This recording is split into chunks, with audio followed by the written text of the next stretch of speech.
अस्सलाम वालेकुम। मेरी कामयाबी के इंटरव्यू में आज हमारे साथ सर राशिद सूरी मौजूद हैं, जो कि ग्राफिक डिज़ाइनर हैं और साथ ही साथ कमर्शियल आर्टिस्ट भी हैं। आइए जानते हैं उनकी कामयाबी के बारे में। अस्सलाम वालेकुम सर, कैसे हैं आप? वालेकुम अस्सलाम, अल्हम्दुलिल्लाह। आप सुनाइए कैसे हैं? मैं भी ठीक ठाक अल्हम्दुलिल्लाह। सर आप हमें अपनी सक्सेसफुल जर्नी के बारे में बताएं कि कैसे माइंड में आया ग्राफिक डिज़ाइनिंग का और कमर्शियल आर्टिस्ट का। एक्चुअली मैं इनिशियली जो है वो अपने फादर की हेल्प के लिए इस फील्ड में आया था। मेरा कोई प्रोग्राम नहीं था ग्राफिक्स का या आर्ट वगैरह का, लेकिन यह है कि मैं फिर इस फील्ड में आया तो मेरे फादर बहुत अच्छे एक आर्टिस्ट थे, तो उन्होंने कहा कि एजुकेशन के साथ साथ इसको भी अगर आप कंटिन्यू करें तो स्किल्स हैं आपके कभी काम आ जाएंगे। अब नतीजा यही हुआ कि वो स्किल्स ही आगे काम आ रही हैं, क्योंकि एजुकेशन के साथ साथ ये वाकई बहुत ज़रूरी है। और मैं फिर बेसिकली कमर्शियल आर्टिस्ट मैंने ज्वाइन किया अपने आप को, और उन्हीं से ट्रेनिंग बेसिकली मैंने और उसको लेकर आगे बढ़ता रहा। इसमें मुझे काफ़ी इंटरेस्ट महसूस हुआ। एक फील्ड थी, बहुत इंटरेस्टिंग फील्ड है, बहुत ज़बरदस्त किस्म की फील्ड है, और इसीलिए मैं इस फील्ड की तरफ राग़िब हुआ और आगे की तरफ आया। काफ़ी मैंने काम किया। मैं इस फील्ड में आया तो उस वक्त कंप्यूटर तो थे नहीं, तकरीबन 1981 वहाँ से मैंने स्टार्ट लिया। फिर मैं अपना एक ऑफिस अपना मैंने इंडिया डिज़ाइन सेंटर के नाम से शुरू किया 1986 में, और मैनुअल डिज़ाइनिंग करता रहा। इसके साथ साथ फिर मैं अपने आगे चला गया, और जब कंप्यूटर आए तो फिर मैंने 90s में अपनी डिज़ाइनिंग को एक कंप्यूटर डिजिटल डिज़ाइन की तरफ लेकर गया, अपनी जो मेरी कंपनी थी। और इसके साथ साथ जब मैंने देखा कि एक अच्छा मेरा जो है वो टाइम यहाँ पर लग गया है, तकरीबन 20 साल का अर्सा, तो फिर मैं टीचिंग की तरफ यहाँ पर आया। और अब आपको पता ही है कि टीचिंग की तरफ चल रहे हैं, तो बहरहाल इसका बड़ा स्कोप है और बहुत ज़बरदस्त स्टूडेंट्स यहाँ से निकल रहे हैं। अच्छा सर, आप ग्राफिक डिज़ाइनर और ग्राफिक आर्टिस्ट में क्या फ़र्क है? एक्चुअली आर्टिस्ट जो है ना एक इलस्ट्रेटर होता है, क्रिएटिव माइंड होता है। अब अगर हम इसको बात करते हैं कि आर्ट और डिज़ाइन होता क्या है, एक ही चीज़ होती है, लेकिन इसमें थोड़ा दफ़ा क्या है, डिज़ाइनर जो होता है वो उस इलस्ट्रेशन को जो एक आर्टिस्ट बनाता है उसको मैनेज करता है। एक आदमी है जो अपना आर्ट जानता है, वो उसको किस चीज़ को इलस्ट्रेट करता है, विजुअलाइज करता है, फिर उसको एक बनाता है, फिर उसको आगे बढ़ा देता है। और जो ग्राफिक डिज़ाइनर इस वक्त जब उसको डिजिटल कंपोज कर रहा होता है तो उसकी प्लेसमेंट करता है कि आप कौन सी चीज़ कहाँ पर होनी चाहिए, कितनी बड़ी होनी चाहिए, क्या लिस्टिंग क्या होनी चाहिए।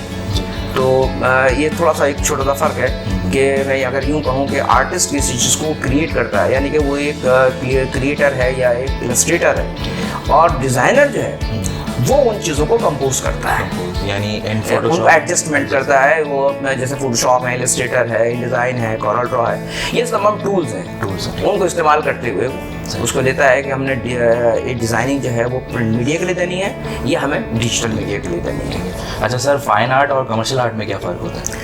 फाइन आर्ट एक ऐसा आर्ट है, समझे कि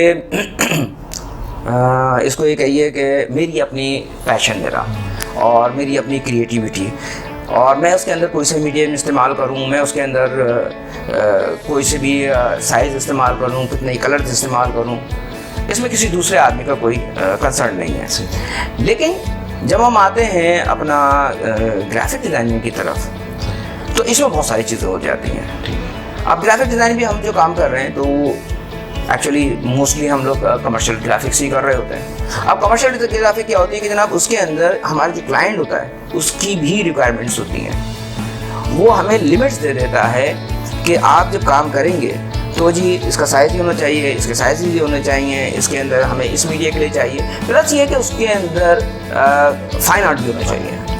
जैसे आप कोई भी एक पोर्ट्रेट बना रहे हैं तो पोर्ट्रेट बना लिया, उसका कोई प्रोसेस नहीं है, वो आपने बनाया एक पोर्ट्रेट बनाने के बाद आपने लगा दिया।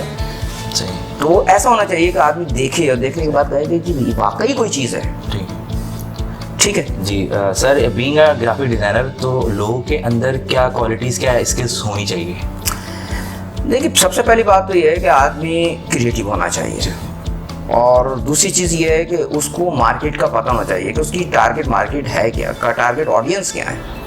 अगर वो इन चीज़ों को नहीं देखता, फिर उसका क्लाइंट क्या कह रहा है, उसकी प्रोडक्ट क्या कह रही है, अगर वो इन तमाम चीज़ों को समझता है तो फिर एक ग्राफिक्स अच्छी कर सकता है। दूसरी चीज़ ये है कि हमारे जो ग्राफिक डिज़ाइनर्स हैं वो ये कर रहे होते हैं कि बस एक चीज़ बनाई और दे दी आगे।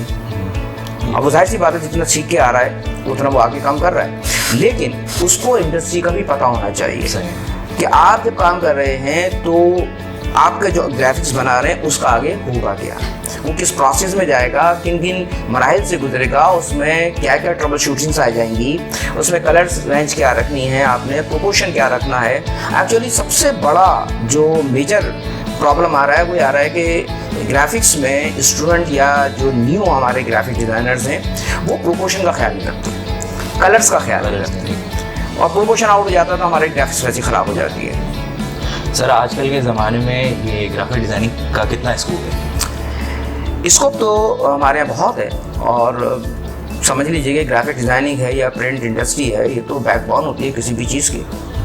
तो अगर ग्राफिक्स नहीं है तो फिर वो कुछ भी नहीं है। आदमी अगर पैदा होता है तो वहाँ से ग्राफिक्स शुरू हो जाती है, और जैसे आप उसका एज बढ़ती चली जाती है तो हमारी ग्राफिक भी उस हिसाब से चेंज होती चली जाती है। तो ये इस तरीके से हम डिपेंड कर रहे होते हैं पूरी ग्राफिक्स पर। अब कोई भी प्रोडक्ट्स लेकर आता है आदमी तो उस प्रोडक्ट की भी ग्राफिक्स को करनी पड़ेगी, और फिर ये प्रोडक्ट्स फिर आगे चलती चली जाएगी। तो जैसे जैसे हम आगे की तरफ चलते चले जाते हैं तो ये तो बहुत वास्ट फील्ड है, इसके अंदर तो लिमिट्स है ही नहीं, अनलिमिटेड चीज़ है। तो हमारे इसको बहुत है, लेकिन अगर सही ग्राफिक डिज़ाइनर है तो अगर हमारे पास ग्राफिक डिज़ाइनिंग जैसे कि आमतौर पे छोटे छोटे इंस्टीट्यूट से लोग सीख के आ जाते हैं तो उनके लिए काफ़ी दुश्वारियाँ हैं। लेकिन ये कि अगर अच्छे ग्राफिक डिज़ाइनर तो बहुत अच्छा स्कोप है, अर्निंग बहुत अच्छी है उसकी।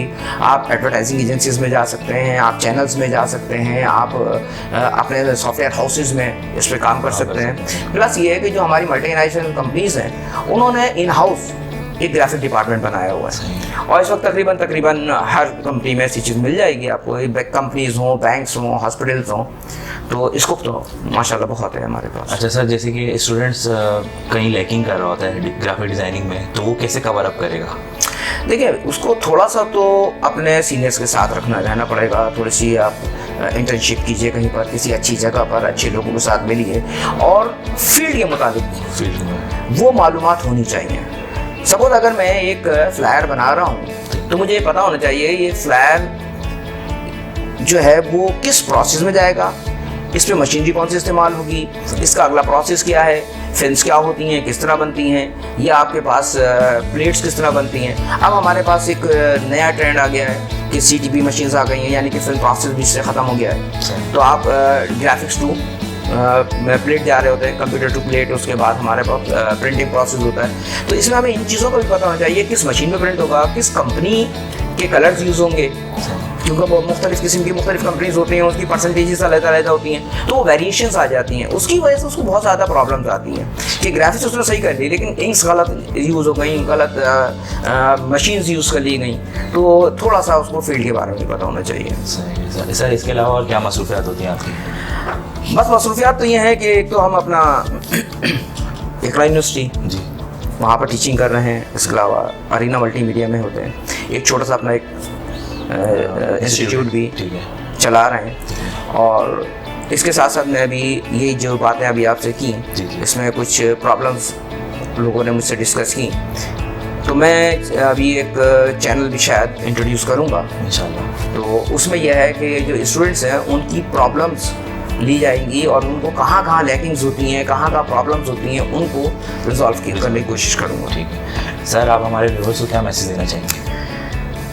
व्यूअर्स को तो बस मैं यही मैसेज देना चाहूँगा कि उसमें व्यूअर्स में मोस्टली मेरे पास या स्टूडेंट्स हैं या जूनियर्स हैं, कि आप जो भी काम कर रहे हैं, सीख रहे हैं, किसी इंस्टीट्यूट से काम कर रहे हैं, किसी भी आप यूनिवर्सिटी से पढ़ा रहे हैं, तो अपने काम को पूरा टाइम दीजिए।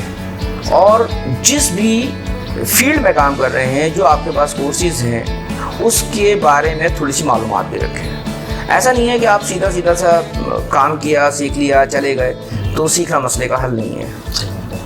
तो आप अपने सीनियर्स के साथ रहिए, उनकी कदर कीजिए, तो आपको बहुत कुछ सीखने को मिलेगा। इंशाल्लाह। Thank you so much sir, आपने इस इंटरव्यू के लिए अपना टाइम निकाला। Thank you very much. Most welcome. इसी के साथ साथ आज के इंटरव्यू का अख्ताम हुआ जाता है। मुझे दीजिए इजाज़त। अल्लाह हाफ़िज़।